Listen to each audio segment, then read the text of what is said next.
C'est pourquoi, après avoir procédé aux consultations prévues à l'article 12 de notre Constitution, j'ai décidé de vous redonner le choix de notre avenir parlementaire par le vote. Je dissous donc ce soir l'Assemblée nationale. Mais écoutez bien, la chose qu'il n'a pas mentionnée ce tour-ci, même dans son discours, la guerre. Alors que les périls montent, comme les maquisards et les SAS de Saint-Marcel, vous rappelez que nous sommes prêts à consentir au même sacrifice pour défendre ce qui nous est le plus cher, notre terre de France et nos valeurs républicaines. Je sais notre pays, fort d'une jeunesse audacieuse, vaillante, prête au même esprit de sacrifice que ses aînés. Alors bonsoir mesdames et messieurs, bienvenue sur ma chaîne. Nous venons de voir les résultats des élections européennes qui montrent le triomphe du Rassemblement national aux élections européennes qui rapporte presque 31% des voix, 8 points de plus qu'en 2019. Et donc Emmanuel Macron a pris la parole à la télé et on va regarder une partie de son allocution et après nous allons commenter ou analyser cette allocution.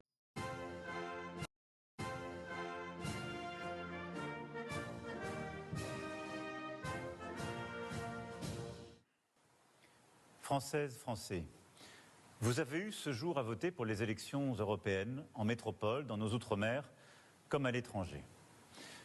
Le principal enseignement est clair.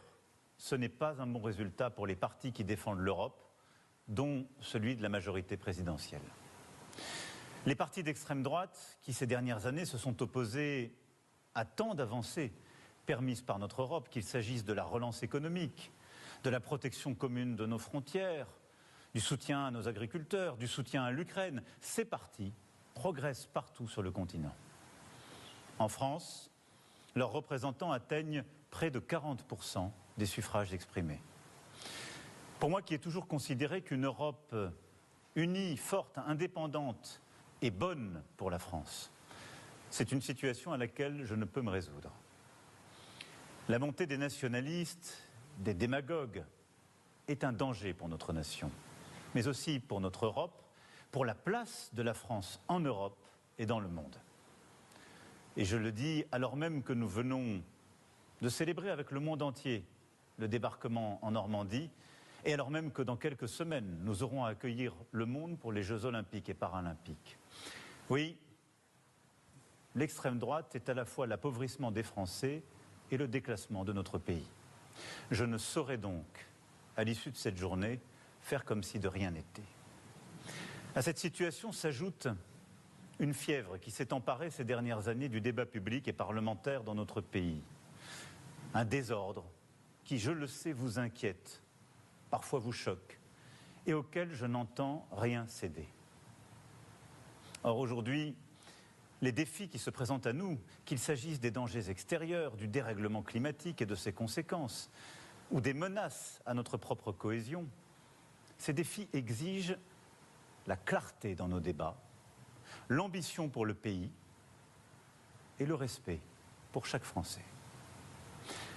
C'est pourquoi, après avoir procédé aux consultations prévues à l'article 12 de notre Constitution, j'ai décidé de vous redonner le choix de notre avenir parlementaire par le vote. Je dissous donc ce soir l'Assemblée nationale. Je signerai dans quelques instants le décret de convocation des élections législatives qui se tiendront le 30 juin pour le premier tour et le 7 juillet pour le second.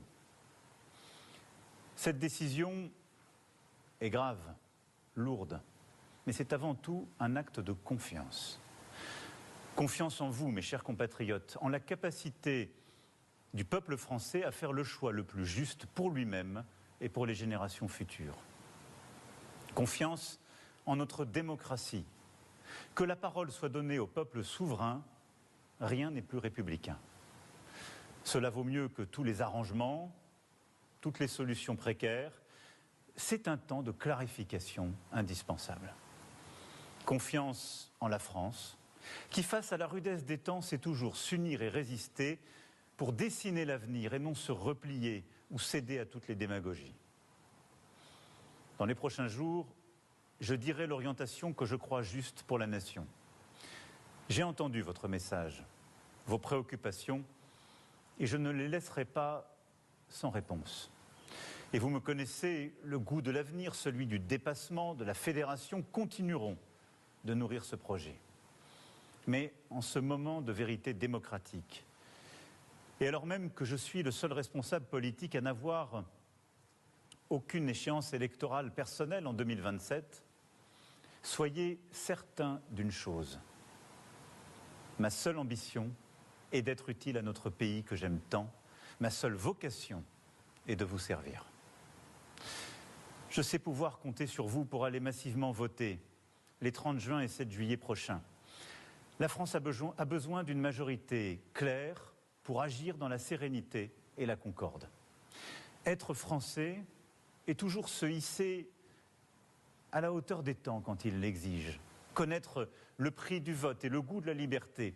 Agir, quelles que soient les circonstances, en responsabilité. C'est au fond choisir d'écrire l'histoire plutôt que de la subir. C'est maintenant. Vive la République. Vive la France. Moi, je voudrais dire les choses qui manquent et surtout le contraste. Cette même personne qui aujourd'hui vient faire appel aux Français, dit qu'il compte sur les Français, que c'est un moment démocratique, c'est un moment où ils ont à faire le choix. C'est parce que maintenant, il n'a plus le choix. Souvenez-vous qu'aux élections législatives, son parti n'avait déjà pas eu la majorité. Et à chaque fois, ils sont passés à 1 ou 2 doigts du vote de la motion de censure, en faisant des arrangements avec le Rassemblement national.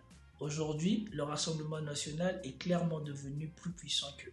Et donc, ils ne voient pas comment ils pourraient maintenant imposer leur volonté au Rassemblement national à la suite de ces résultats, puisque légitimement, le Rassemblement national se sent plus légitime à réclamer encore plus pour Macron à chaque fois qu'il voudra faire passer quelque chose maintenant à l'Assemblée nationale. C'est pour ça qu'il a décidé de dissoudre l'Assemblée nationale. C'est pas parce qu'il n'a rien à perdre ou parce qu'il est le seul qui n'a pas d'échéance électorale en 2027. L'échéance électorale, ça n'a rien à voir là-dedans. C'est que maintenant, pour tous ces magouilles qu'il faisait en faisant des accords avec le Rassemblement national, ça ne peut plus passer. S'il veut aller au bout de son projet, il est obligé de faire le tout pour le tout. Quitte à tout perdre, autant mieux s'en assurer. Et donc, il va provoquer des nouvelles élections législatives en déclarant la dissolution de l'Assemblée nationale. Mais écoutez bien, la chose qu'il n'a pas mentionnée ce tour-ci, même dans son discours, la guerre. Avez-vous entendu parler de la guerre? Ça fait des semaines et des semaines, à chaque fois qu'il met le doigt dehors, et encore pendant la commémoration, à chaque fois qu'il fout son pied dehors, à chaque fois qu'il ouvre la bouche, la première chose qu'il voulait, c'était quoi? C'était la guerre et plus d'Europe. Aujourd'hui, il n'a parlé de ni l'un ni l'autre. Alors que pendant tout ce temps, les Français ne comprenaient pas pourquoi ce président se préoccupait des problèmes qui ne le concernent pas et ne voulait pas apaiser les choses entre l'Ukraine et la France, ne voulait pas pousser les Ukrainiens à négocier et il voulait être jusqu'au boutiste, va en guerre comme la majorité des gens qui sont proches de lui. Les Pivet, les Bernard-Henri Lévy et tout le tatoum. Tous ces gens qui ont perdu la tête, toute cette élite-là, pro-sioniste, pro-israélien, pro-va-t-en-guerre, qui ne se soucie pas du français moyen. Et parce que je veux vous mettre un extrait de Macron, quand il fait son discours là-bas devant pour la commémoration, quand il est en train de préparer la France, les Français au sacrifice, quand il dit quelque chose comme quoi il sait que les Français sont prêts à se sacrifier pour je ne sais pas quelle valeur ou quelle je ne sais pas quoi. Les Français de qui? Sûrement pas les Français que lui il connaît, sûrement pas ses neveux, sûrement pas ses frères, sûrement pas les enfants des gens qui travaillent avec lui. Ça fait 7 mois que l'on voit ce qui se passe à Gaza. La France est un pays qui compte beaucoup de musulmans. Mais la France est un pays où les élites ont choisi, vaille que vaille, coûte que coûte, soutenir que uniquement Israël et de fermer les yeux sur le massacre qui est devenu quasiment maintenant un génocide qui se passe à Gaza. Bien évidemment, dans un pays qui compte autant de musulmans que la France, une partie des Français ne comprend pas. Et dans un pays qui compte autant de Français de souche qui sont dans la galère, qui souffrent, qui sont intoxiqués par le fait qu'ils vivent dans un pays insécure, qu'ils vivent dans un pays de grand remplacement, tous ces gens-là ne comprenaient pas pourquoi on ne s'occupait pas de leurs problèmes, de l'économie, de l'argent qu'ils n'ont pas, des moyens qu'ils n'ont pas, au lieu que de donner de l'argent à l'Ukraine et de soutenir Israël. Que je sache, quand il y a eu les attentats en France, tous les jours en Israël, on dormait. Les gens, ils se mobilisaient pas pour défendre François Hollande. Et François Hollande n'a pas décidé de exterminer je ne sais pas quelle personne.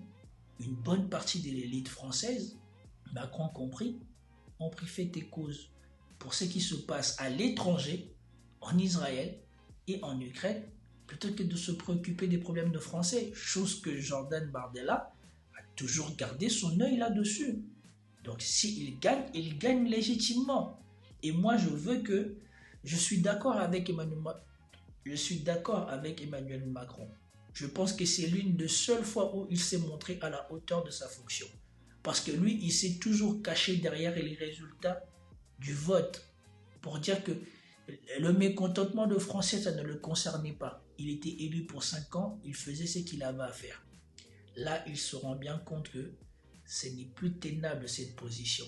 Et c'est pour cela qu'il essaie de gagner une nouvelle légitimité. Mais je suis prêt à prendre les paris avec vous que là, il va se noyer une bonne fois pour toutes parce qu'il va se prendre une deuxième claque avec les législatives qui viennent de provoquer.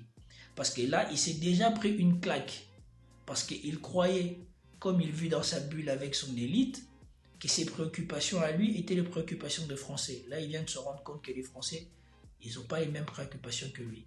Et maintenant, il pense que parce que le Rassemblement national est en tête dans les intentions de vote, et surtout pour la première fois en France, semble avoir recueilli plus de votes que n'importe quel autre parti, il pense que ça va donner un sursaut, comme quand il a fait aux élections présidentielles, quand il s'est retrouvé face à comment elle s'appelle, à Marine Le Pen.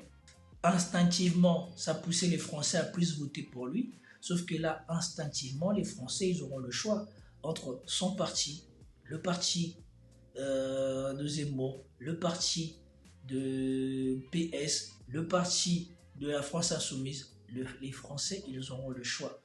Et contrairement à la dynamique de l'élection présidentielle, ces tours-ci, personne n'est avec lui. Et on se rend bien compte, comme l'a dit le commentateur, l'effondrement est à la base de l'électorat de Macron. Les autres, ils ont progressé, c'est l'électorat de Macron qui l'a lâché. Donc s'il y a élection législative, c'est les macronistes qui vont être les premiers à tronquer. Et donc moi, je suis prêt à prendre des paris avec vous pour voir quels seront les résultats le 7 juillet. Et je fais confiance aux Français. Et en tout cas, j'en appelle à tous les Français de banlieue, à tous les Français d'origine immigrée qui pensaient que leur voix ne comptait plus. Là, vous avez l'occasion de vous faire attendre. Sanctionner Macron et puis montrer que la France n'a pas basculé dans l'extrémisme. Donc ne tombez pas dans le piège que pour éviter l'extrémisme, il faut aller donner tout le pouvoir à Macron parce qu'ils vont en abuser et c'est tout ce qu'il fait et il n'a pas votre préoccupation à cœur. Faites-vous attendre, choisissez bien. C'était tout pour cette vidéo. Peace out.